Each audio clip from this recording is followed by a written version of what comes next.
Happiness is not the absence of problems, it's the ability to deal with them. Steve Maraboli. Good morning, YouTube. After we hauled out our boat and put it back in the water, I thought most of the work had been done for the season. But during our trip down to Cape Lookout with the family, I discovered that the raw water pump was leaking a bit.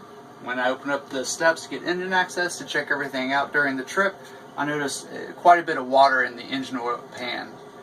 And when I was watching the raw water pump while the engine was running, I noticed a small leak in there. So it seems that some of the seals have gone bad. So I ordered a new raw water pump from Niemiec Marine, and I'm going to install that today.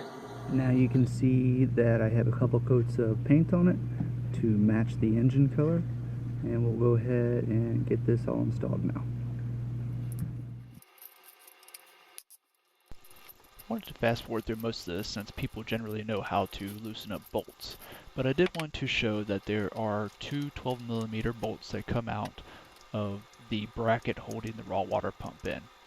You have to remove those and the two hose clamps to remove the raw water pump, and that's all there is to it for this removal.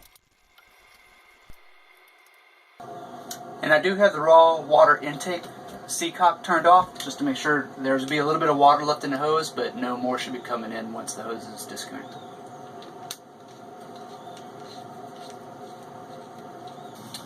And there you have our old raw water pump.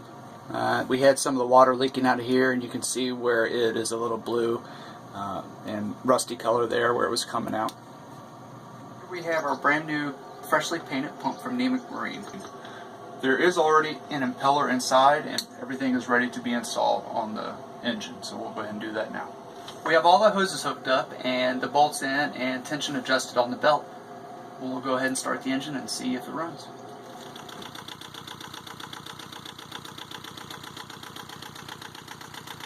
In this video, we replaced the raw water intake pump. The only tools that were required is a 12mm wrench and a flathead screwdriver to remove the hose clamps. It took about 15 minutes to complete from start to finish, and it was a pretty easy operation. We hope you enjoyed the video. I'm ready to see, I'm ready to be the world.